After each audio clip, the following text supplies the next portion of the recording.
Right? I know, it's like I just had to listen to the clock there. How you guys doing today? That's about right.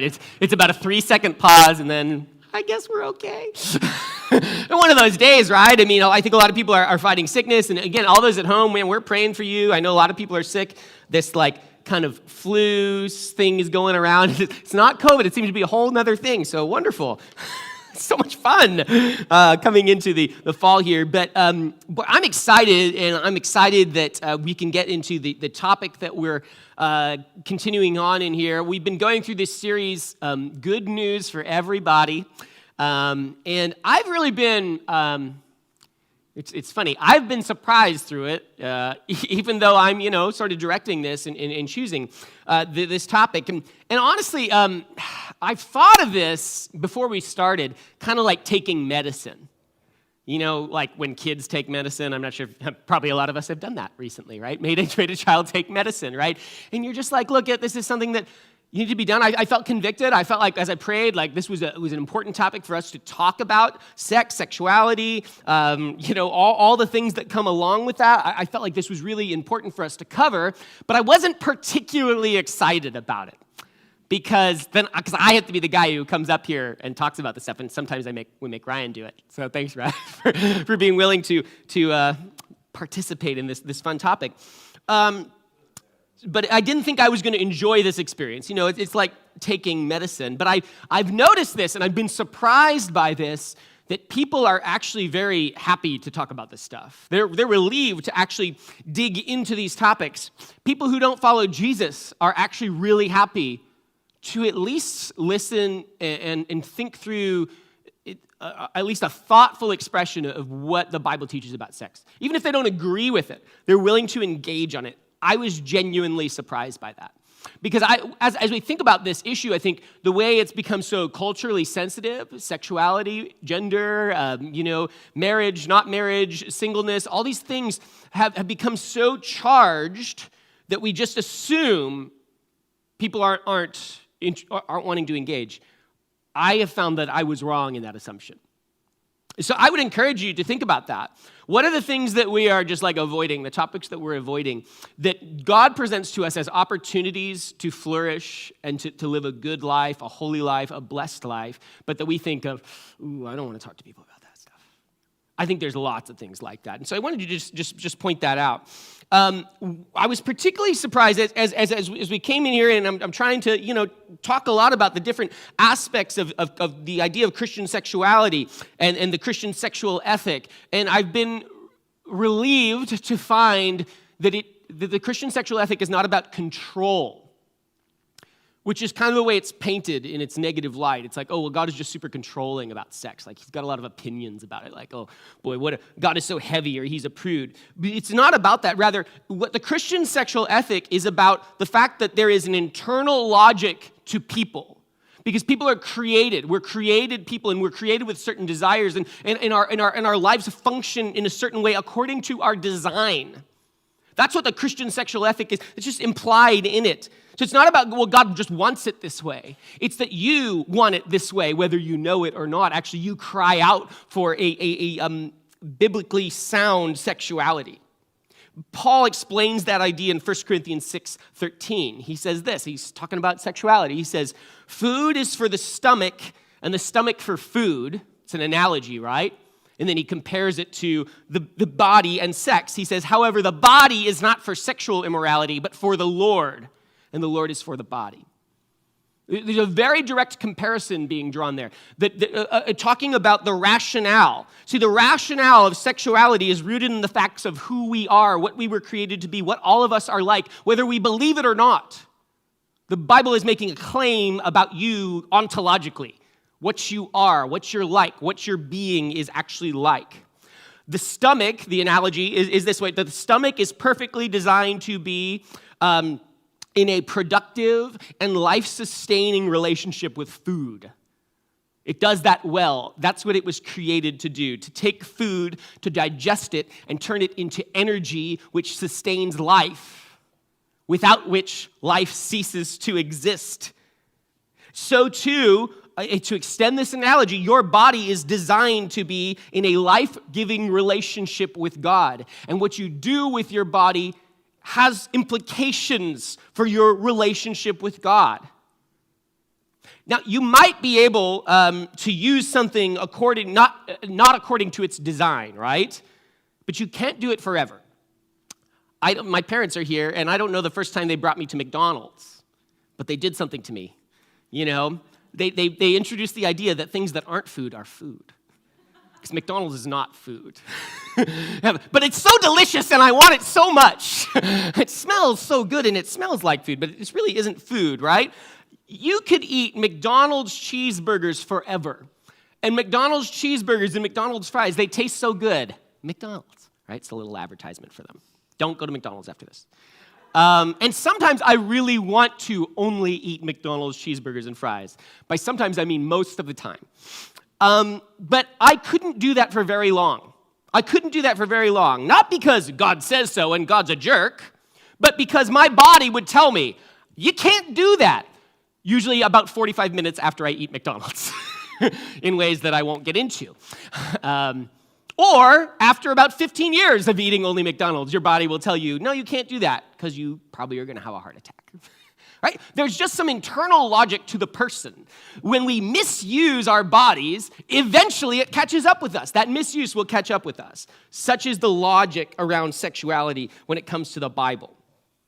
The biblical authors understand this the same way, that though the body can be used for sexual immorality, it was not designed to be used for sexual immorality.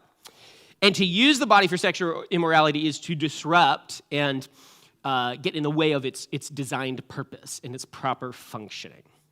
We are designed to ultimately live a life in the presence of God. That is the definition, the biblical definition is the definition of a good life. Life in the presence of God, life with God. We are designed to, in every aspect of our lives, be in fellowship with Him and be transformed by Him and enjoy Him and have our deepest needs and purposes satisfied as we follow after Him. We are called to be transformed by His presence into His character and likeness. That is the goal of your relationship with God. And your body, which is you, as we've talked about in the second week of this series, you and your body are not separable, is a part of that. You engage in that purpose with your body. There is no part of our life that God can't use for His glory and a part of this purpose and calling that we have. There's no part of your life that, if given to Him and set towards His glory, cannot be sanctified and used for the advancement of this purpose of knowing Him, being transformed into His likeness, and enjoying Him. Your body, inclusive of your sex life, is a part of God's design for you. It is included in that. But I think we should ask this question, and it's a question worth asking. It's a very simple one. What is up with that, God? What is up with that, God? If my body is for that, if my body is for the Lord, and that's really my highest purpose, then why is it that I and so many people have these desires that are contrary to that? Why is it that we experience this disordered desire? Why is it that people are so prone and inclined to sexual immorality? Why is pornography and lust like such a draw? Why is, sex outside of marriage such a draw? That just doesn't seem fair, God. What is up with that? Why does it work that way? And I don't want to put that question out there like as a joke, because it's a serious question. It's a serious question, especially if you find yourself on the outside of the Christian sexual ethic. Wanting to be maybe on the inside, or maybe not. But if you find yourself on the outside and you're experiencing these desires and you feel this sense of either dissatisfaction in the way you're approaching your sexuality, or even worse, a condemnation that you feel the things that you feel and that have the desires that you have, and you feel like it's separating you from God. Why has God designed life to be that way? And why is sexuality such a huge issue for so many people, not just in our time, but in all time? How is that fair? How is it that we feel condemned by things that essentially feel natural to us. Does that seem right? Or at the very least, how is it that you feel as if there is no changing these desires? That we feel like a desire to do the right thing, but we are stuck in these habits of sin, these patterns of sin. How is it that the person who would like to honor God is still addicted to pornography? How is it that the person who has this sense that their sex life is not truly satisfying them, how is it that they also don't feel that to not have a sex life, to be entirely celibate, would also not be satisfying to them? Because ultimately, the Christian sexual ethics puts us in some binds, and we feel those binds very seriously. And I just want to say, and I think it's worth stopping and just saying, yeah, it's hard. It is difficult to go through life to feel these conflicting desires. A desire to know God, which I think is truly internal and right, and I think every person has that sense, but also this desire for sex. Why is it that way? It seems hard. It seems unfair. And particularly if you have desires that feel very fixed and you just feel like, no, there's no way this could ever be sanctified. There's no way that this could ever be a part of the plan because the Bible says it isn't. This is a hard thing. So I just want to say that with empathy, right? Like let's empathize with this. Jesus is good with empathy. He's good with compassion. He experienced every temptation that we experienced. He experienced it all, and yet he was without sin. But he's compassionate. So what's up with that? I think I could try to answer some of those questions of like how does this work and why has God designed things this way? And I would really point to the reality of sin if I were really going to talk about that. Because this is really the issue of sin. Sin isn't just that I have bad natural feelings. It's that my literal desires have been contorted and twisted by the effects of sin in my life. And I am subsequently participating in a rebellion against God in my sin. So actually the problem isn't that I have been just created with two natural desires, is that I have been created with a desire for good, to honor God in my body, but sin is having its work in me to desire a wrong thing, a selfish thing, a thing where I am being put first. But I'm not going to get into a whole thing on sin this morning. I really don't think that's necessary. Instead, I do want to point out this. I just want to say that these things, yes, to desire to honor God with our bodies can be difficult, and to experience the draw of sin and sexual immorality in our bodies on a daily, weekly, whatever, on a pretty often basis is difficult. But let's point to the good. The good, and that's what I really think we need to focus on today, the good is that God has not left us alone to just wander in the middle of that. God has not left us to just sort it out on our own. That's what we sort of feel like. We very much feel, I think, alone in our struggles to honor God with our bodies when it's not going well. But God has not left us alone. He's given us a few witnesses to himself. He's led us in some significant ways. The first way is that he's spoken to us. He's spoken to us. This is God speaking to you. In prayer, we can hear from God. The Bible tells us that Jesus' coming on earth is the way that he's speaking to people now. God is not a God who stands apart and judges. He's a God who has come down, taken on flesh, experiences the difficulties that we experience, understands who we are, understands and has compassion on the challenges, and yet he has spoken to us. He's brought knowledge into what feels like chaos. And from a place of knowledge, we can start to make sense of the chaos. We can start to be led out of the chaos of desire, the chaos of sexual immorality that is destroying our relationship with God. He's speaking to us, and he's speaking to us from mercy. He's speaking us so that we can start to understand what it would look like to turn from sin and to lay hold of his life that he's created us for. Second, he has forgiven us. Jesus died on a cross to pay the penalty for your sin. The truth is that sexual immorality and its indulgence is guilt-inducing, as it should be, because it is ultimately, especially divorced of the Christian sexual ethic, it is about selfishness. It's about getting what I want from someone else, no matter the cost to them. It's transgression, and it does damage. And that alone, to know that we've done something against God, could keep us away from him. I mean, come on, like if we know that we've sinned against God, how quick are we to just like hide in shame and just ignore him?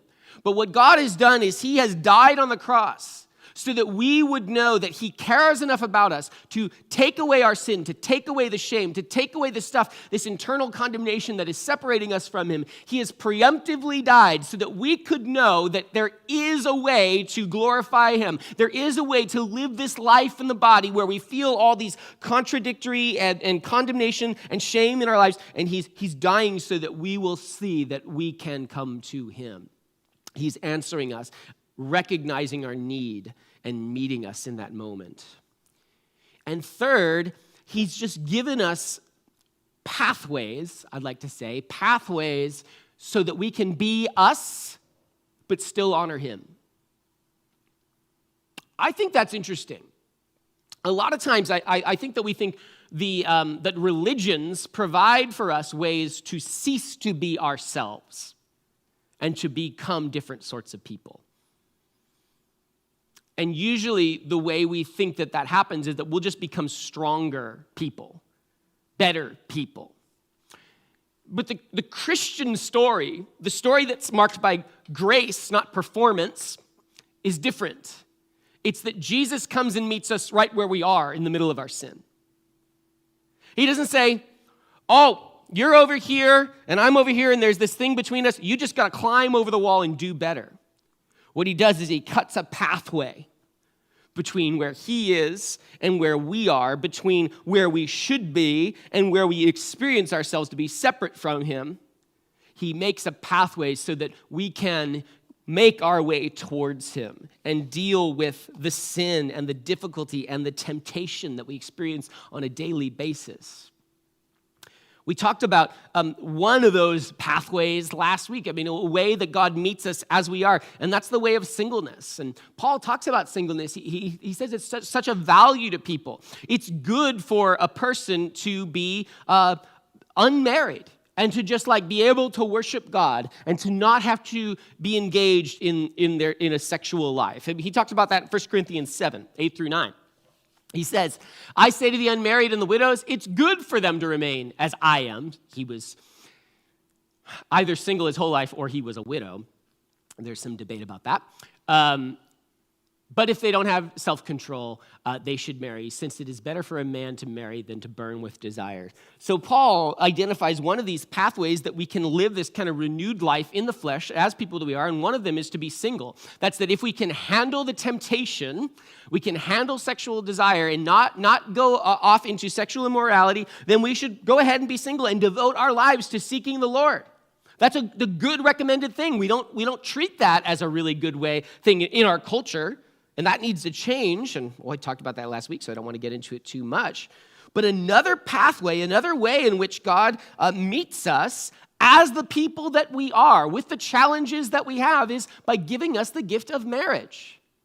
So if you're a person who, like you just have sexual desire and you don't have the self-control in and of yourself, Jesus says, hey, great. I've got a pathway for you. It's not just jump over the hurdle and be better than you are. It's, look, I'm going to put you into this state, this way of living, what the Bible calls marriage, so that you can still be you and you can still live a life outside of sexual morality and you can still deal with the heart stuff and yet still come to me. And I think there's a temptation for us to think, like, oh, okay, so Paul is saying singleness is like the A squad and marriage is like the B squad, right? Because we love to think in hierarchies. Everything's about hierarchies in a Western mindset. But I really don't think that's what Paul is saying. What Paul is saying is that, like for some people, singleness is the right thing and that should be celebrated and embraced. And for some people, marriage is the right thing. Paul understands that God's compassionate on us. He understands our weaknesses. God understands our weaknesses, and he makes a way. He makes pathways for us to live full lives as people who are experiencing varying levels of strength, self-control, or not. God meets us where we are. The pathways that we walk towards God are not like an uphill march or a slog through snow and ice. God meets each of us where we are. So if you don't have this kind of crazy, like intimate relationship with God where you're totally able to be entirely self-controlled, where you don't have this like driving passion for God that is like so clear and vivid that like you just want to focus your whole life on that and not express yourself sexually, God says that's okay. That's okay. Like your hope in life is not that you be more spiritual than you are. It's that God would meet you right where you are and develop you and transform you into a person who can love him better. I just love this about God. I love this about God, that he meets us right where we are. And not only is it okay that you just not be that sort of person who has all the self-control in the world, it would be great if you did, but it's not okay. But God has a way for you to both enable you to have a fulfilling sex life and to grow as a person, to grow into sanctification. And that way is marriage. That pathway is marriage.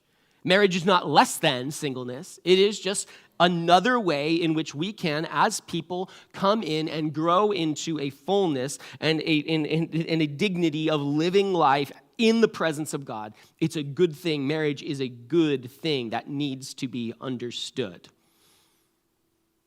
Marriage is good. You can express yourself sexually in the context of marriage and follow the Lord and be a whole person.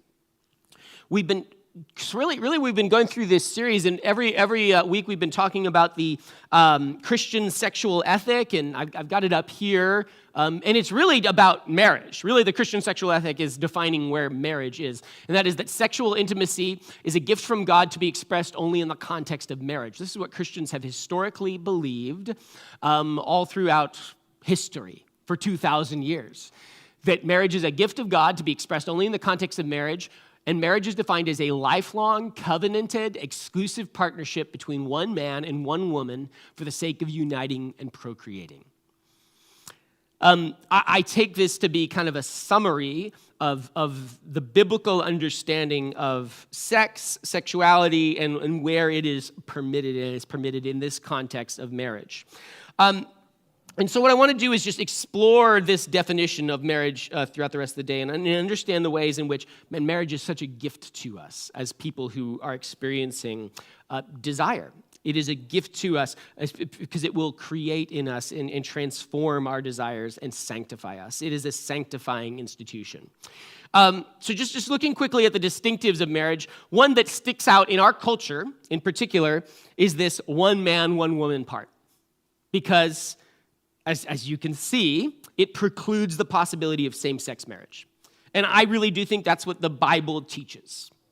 We're not going to dig into that this morning because next week, the whole week, we're going to talk about homosexuality. Okay, so I'm going to ask you to just containerize that little definition, and we'll put that off next week. It really needs a lot of attention.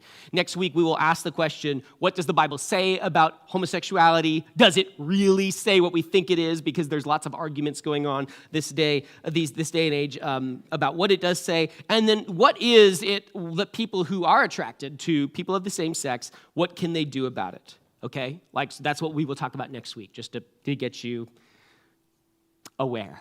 We'll say aware.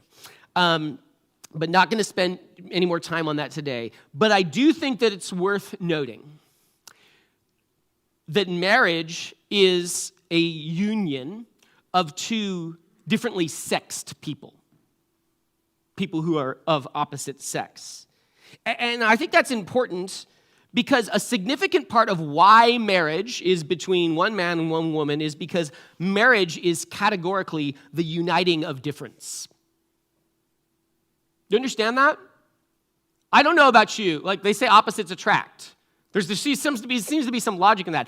My wife is awesome. She's amazing. We are so different on so many levels, right?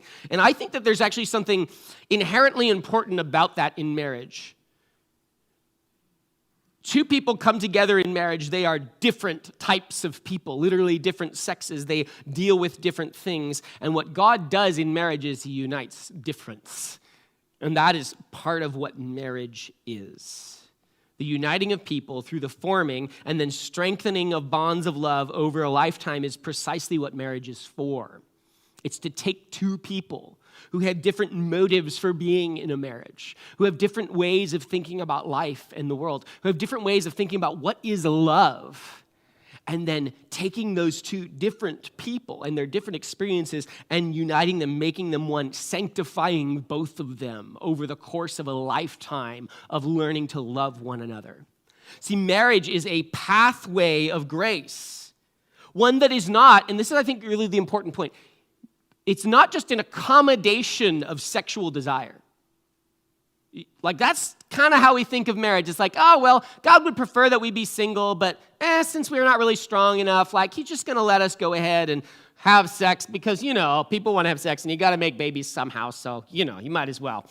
It is not simply, marriage is not simply an accommodation of desire, but what it does is it takes desire for sexual intimacy in men and women, which is a good and blessed thing, and then it transforms it, sanctifies it, making it into something that truly glorifies God. Sex actually, in the context of marriage, builds love.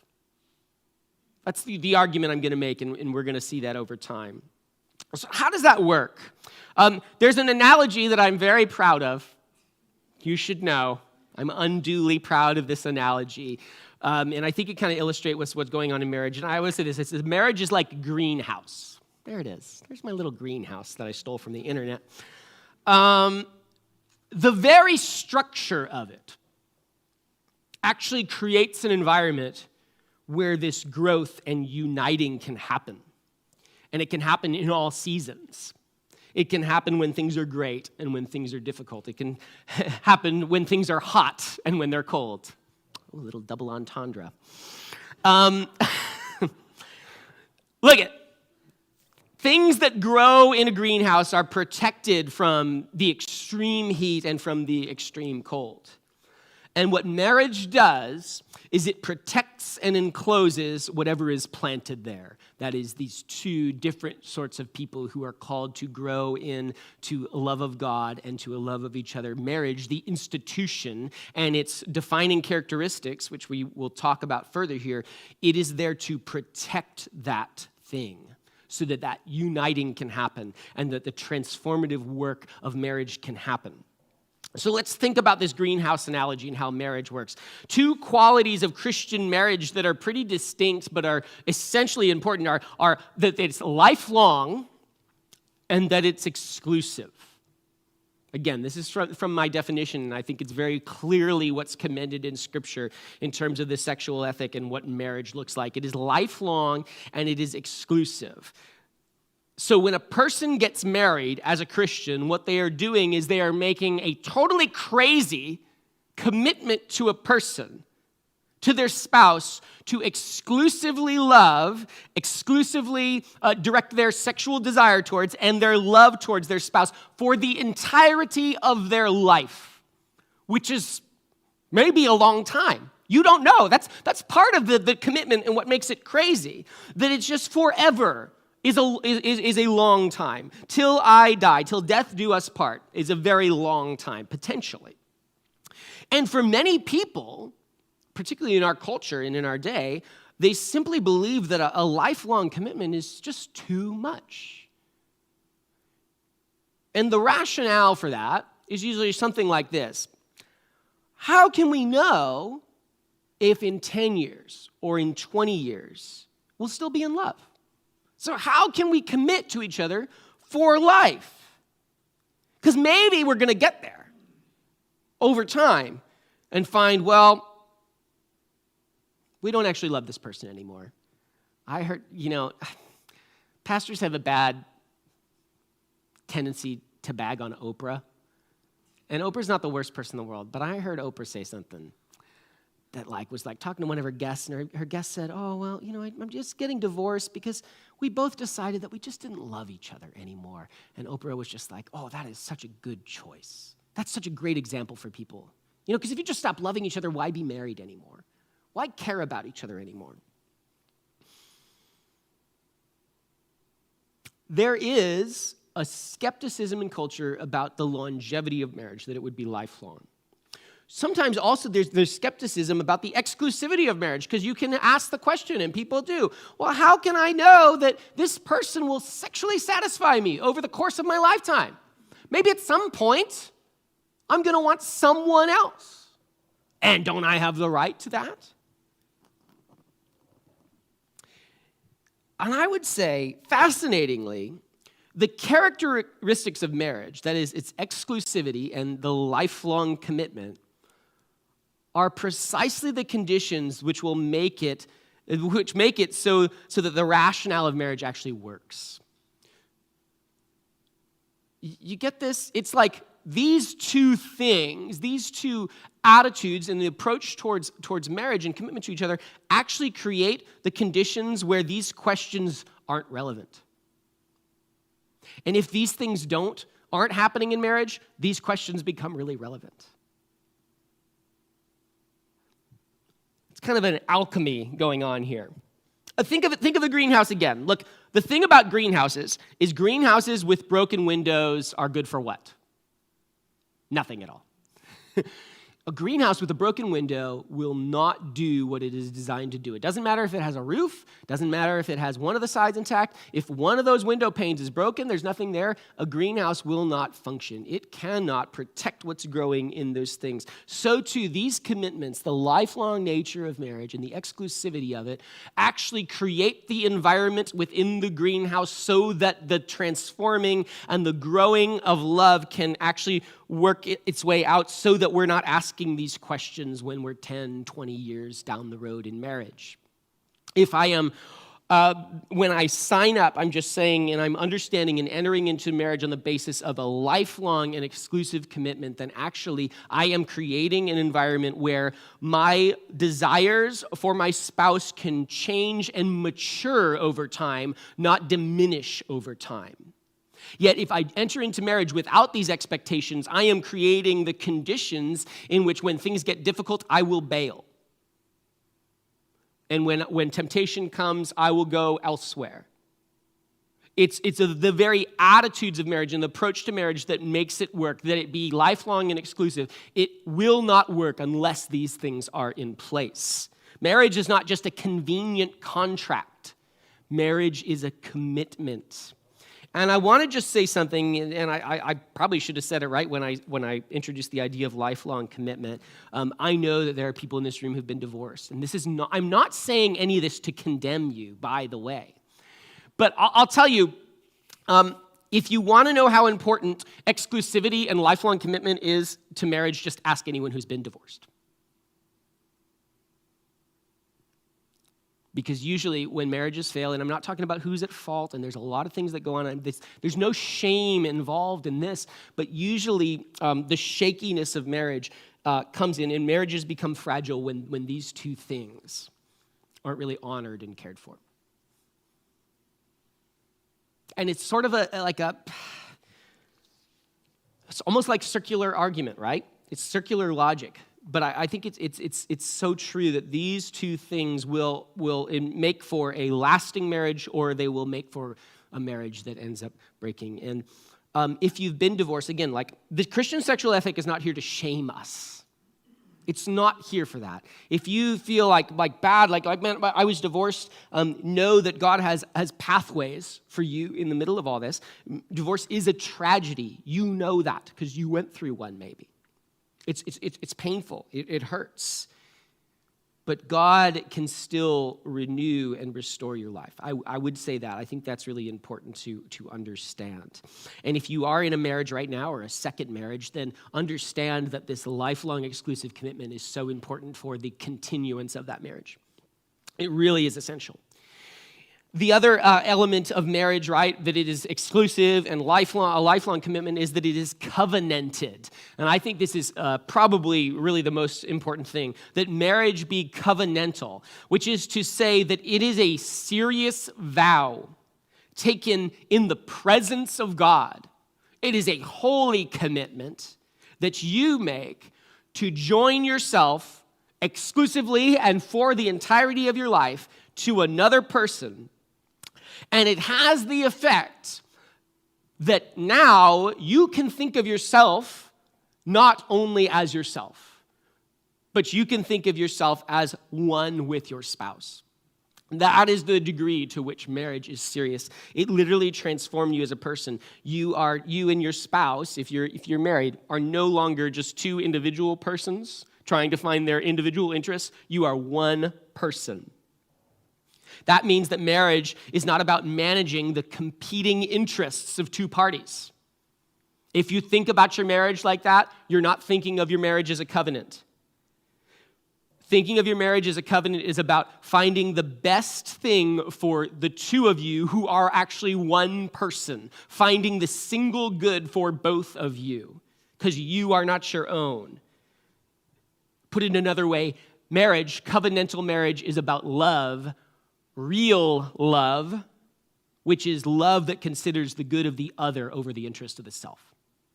That's what real love is. That's what Christian love is, the love that lays its life down for the sake of others. That's what Jesus shows us what love is like.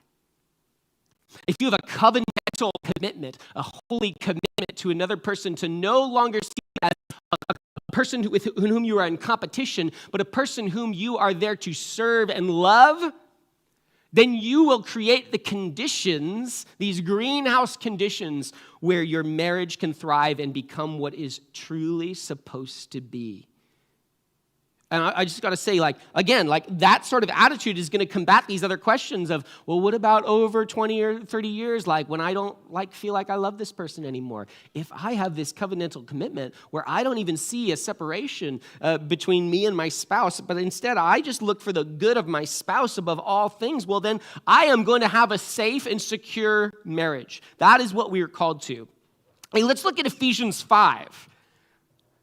If you know Ephesians 5, you know this is a controversial passage on marriage. Controversial because it sort of kicks against some of our cultural values here. So I'm going to ask you to hang in there depending on how you feel about this passage, okay?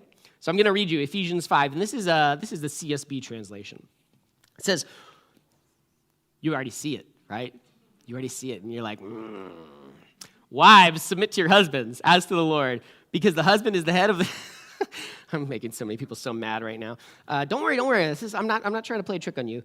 The husband is the head of the wife, as Christ is the head of the church. Husbands, love your wives, just as Christ loved the church and gave himself for her, to make her holy, cleansing her with water, washing of water by the word.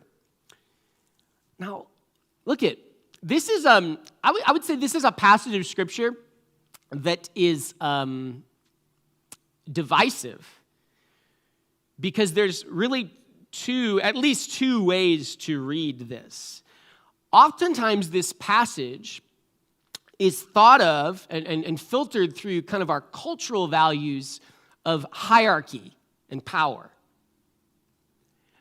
And a lot of Christians, especially culturally conservative Christians, will read this passage and say, well, this passage it's about who's in charge in a marriage, right? Because it says, wives, submit to your husbands. So it's really just the wife has to do that. And the husband only has to love their wife, not submit to them. But I would say that's not what this passage says. I don't think that's what this is saying about. This is not about who's in charge in a marriage. This is not a passage that is about that. And I know this passage is not about that because Paul tells me what this passage is about in verse 33. He says this, to sum up, which is when somebody wants to sum up, they say to sum up. So he's summing up. He's telling us, what did I just tell you? Here's what I just told you.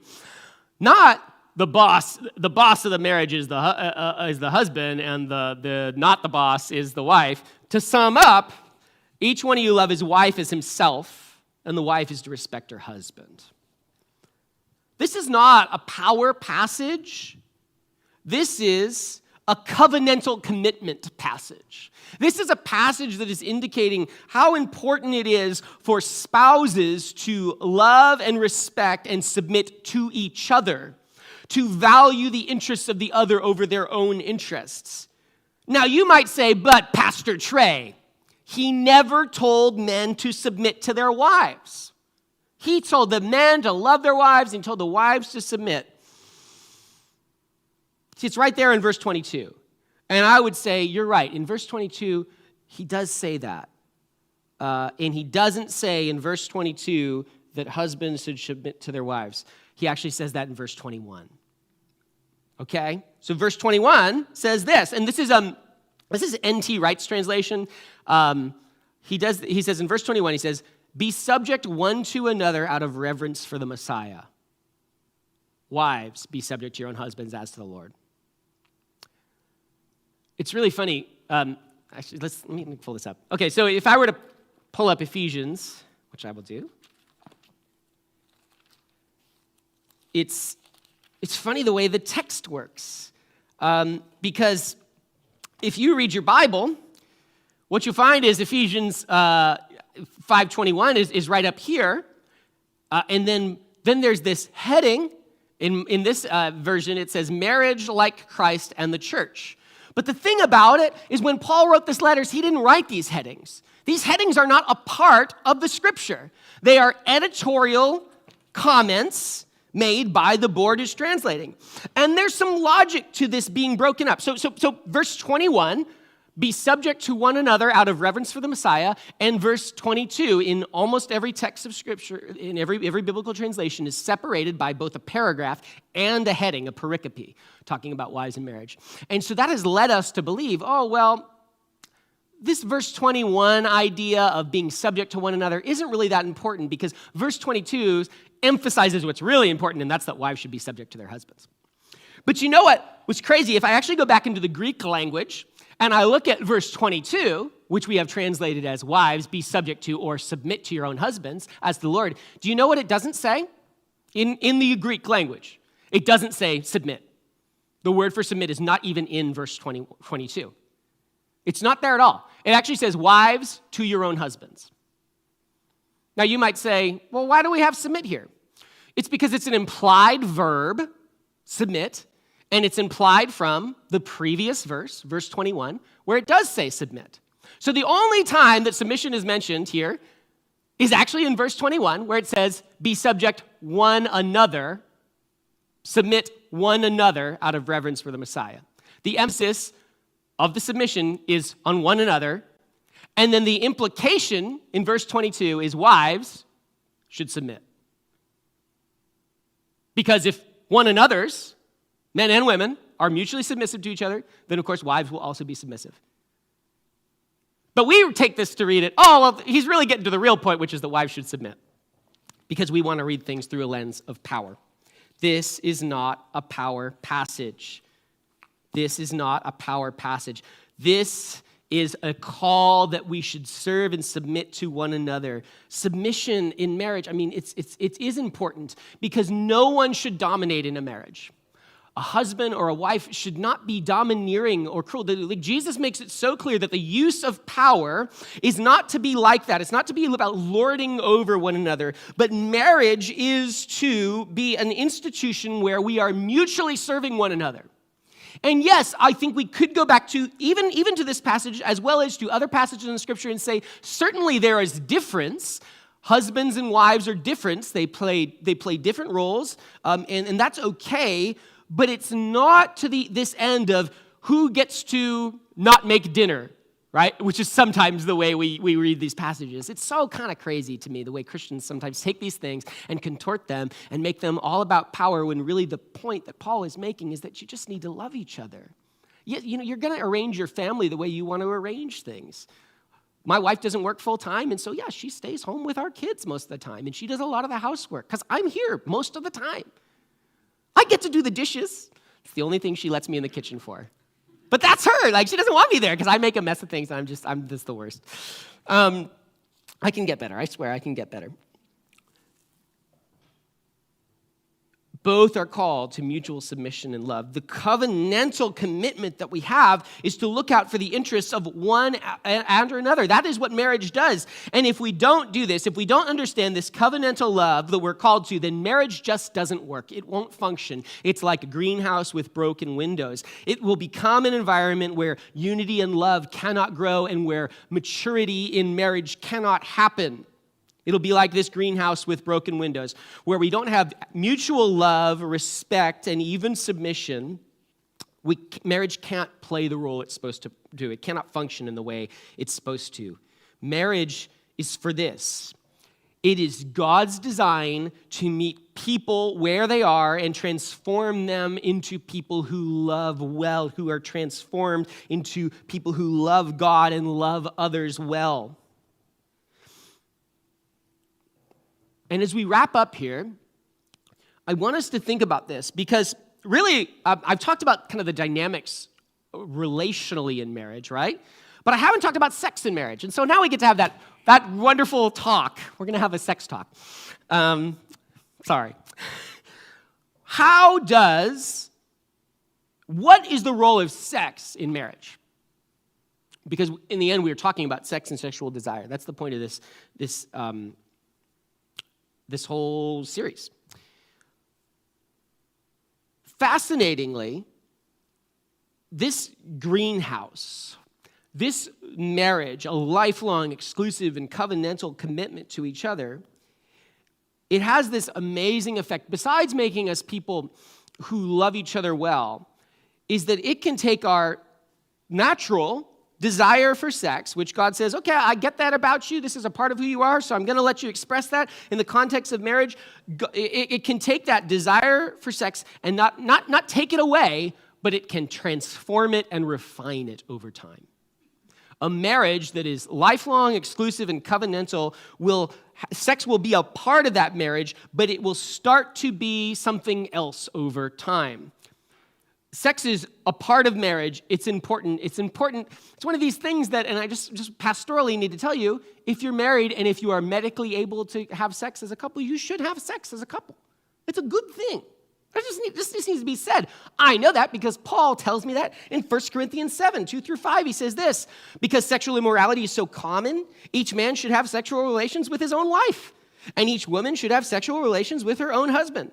A husband should fulfill his marital duty to his wife, and likewise a wife to her husband. A wife does not have the right over her own body, but her husband does. Is that a power passage? Oh, no, wait, no, let's keep reading. In the same way, a husband does not have the right over his own body, but his wife does. Do not deprive one another. Paul makes it clear that over time, sex continues to be an important part of marriage. It's something that is going to be unitive. It unites people, and it's good. Paul thinks it's good for people to be single if they can be, but he's still 100% for sex, regular sex, in the context of marriage. And that's great news, right? But even better news is this.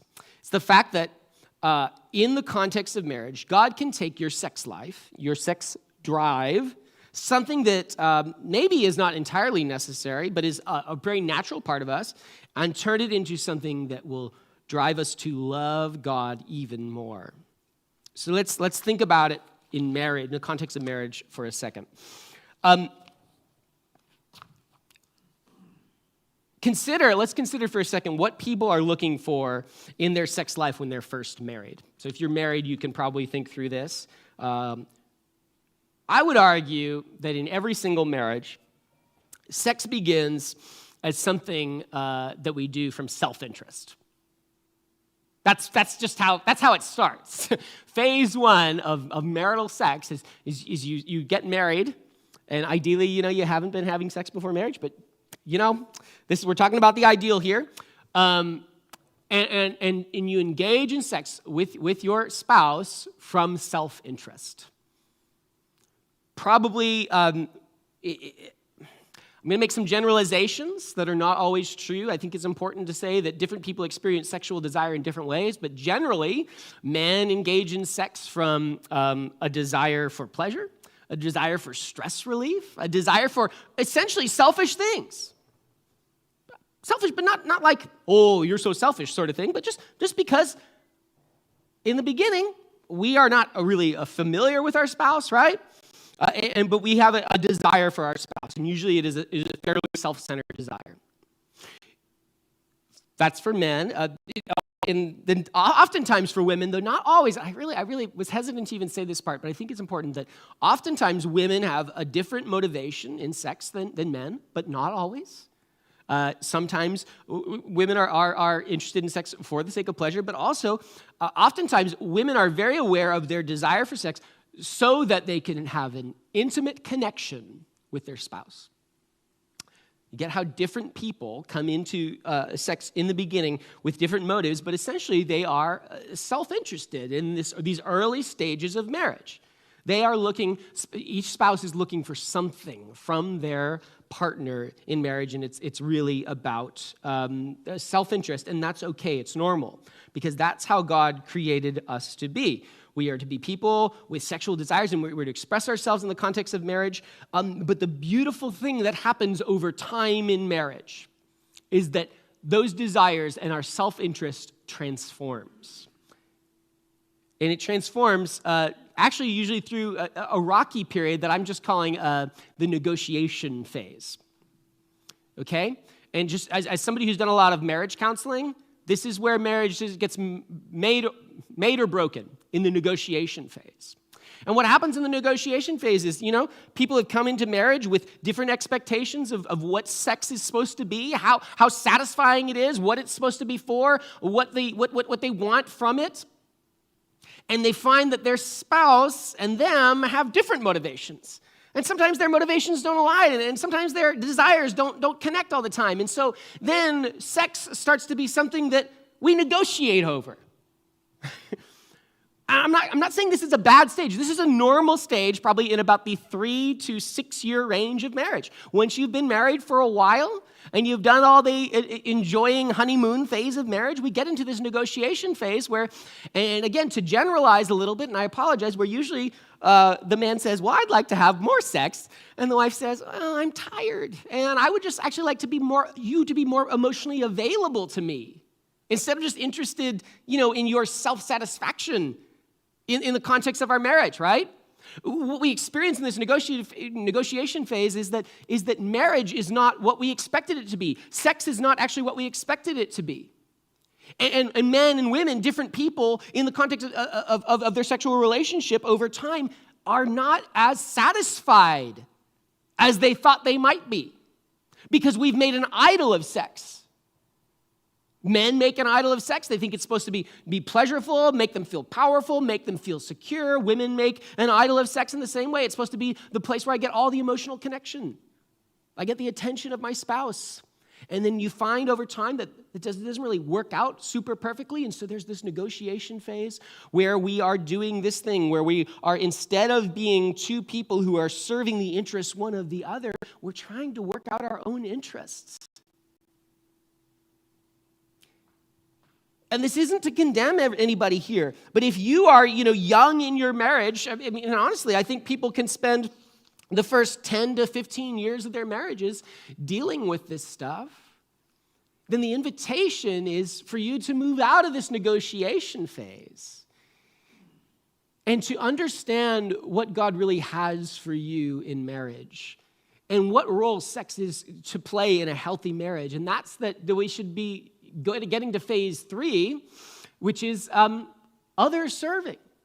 That our sexual desires and our love for our spouse, it can be other serving. Sex can be either a point of conflict, where two parties are trying to get what they want and be, I don't mean to say selfish, like in a condemning kind of way, but where we're not particularly interested in the other person's experience of sex and if it's satisfying to them.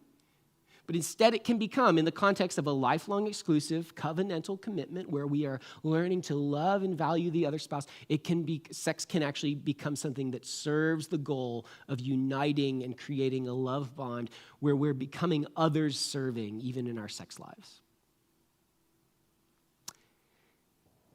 And people who have done the difficult work of having the conversations around the negotiating phase of sex and marriage, who are starting to understand what their spouse is looking for in sex, in marriage, and it's awkward, super awkward, the people who are doing the awkward work of working through this negotiation phase and starting to understand their spouse's needs and putting their spouse's needs even above their own, not to the point where they're just like, where they're feeling used, but to the point where they're just saying, okay, I understand what my spouse hopes for in sex, and I think it's valuable and okay.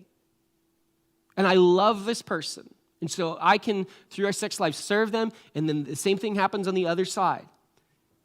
So you have these two different people who are expecting different things from their sex life.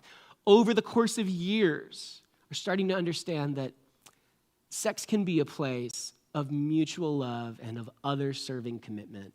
It can be a really beautiful thing, not just a selfish thing, but a thing that unites a couple over time. And if you know people who have been married for a long time and who are super healthy in their sex life, I guarantee you they've moved out of phase 2 and into phase 3. Healthy marriages, that people are able to do this and have these conversations. And so I wanted to point that out because no matter where you are in marriage, if it's early on or you're into this negotiation phase, some of this choppy water of figuring out each other, or you've moved on into this phase 3, and I don't think it's a strict continuum. I don't think you leap over the wall into the other phase at some point. Right? But you're moving towards this point where even your sexual relationship, which at one point felt like this powerful force that you couldn't contain, it's actually becoming directed towards love over time. So if you're in that, wherever you are at in this continuum, look towards what God is doing in your marriage, and it is good. God can take our relationship, our marriage, and make it a steady place where love can grow, this other-serving kind of love that transforms what once was a difficult thing to bear, that is sexual desire, and turns it into something that just fuels the flame of love, and love in the character that God tells us is good, like in 1 Corinthians 13:4. This is the love that we're going for, even in our sex life. Love is patient. Love is kind. Love does not envy. It is not boastful. It is not arrogant. It is not rude. It is not self-seeking. It is not irritable. It does not keep a record of wrongs. Love finds no joy in unrighteousness, but rejoices in the truth. It bears all things, believes all things, and hopes all things, endures all things. If you are married, your whole life together is going towards developing this kind of love, including your sex life. Sex isn't the problem. Sex isn't the issue of conflict. Getting over my selfishness and considering the needs of my spouse, that's where the work needs to be done. Developing love that is covenantal, that has the interests of the other in mind, that's where the work needs to be done. And so that's my invitation to you guys. It's amazing what God does. The worship team can come up here. It's amazing what God does when we actually try to seek out his intended purpose for our lives. There are good things that God can do with your sex life, even if you're married. Even if it's something that you've struggled with, God can redeem and restore it. He can take this very thing which felt like, it was just like a source of a lot of temptation and difficulty, and he can turn it into a comfort that leads us to love one another better. And so that's my call for us, that we would see marriage that way, that it is a sanctifying and purifying and beautiful sort of thing. So let's pray. Lord, thank you so much. I thank you for the calling that you have, Lord, in the hope that we have in marriage, Lord, to become people of love, people who've been transformed by what you say is good and right. God, we can practice these things. Teach us to practice these things. Lord, teach us to love our spouses if we're married well. Teach us to honor marriage and to value it, the commitments that we have to put our spouse first in our marriage. Lord, would you bless the marriages in this place, Lord? Would you make them places where we are just overflowing with love? Or would you make them drivers of our spiritual lives, not hindrances to them? Would you unite the spouses here, Lord? Would you bless them, I pray. In Jesus' name, amen. All right, hey, let's worship together.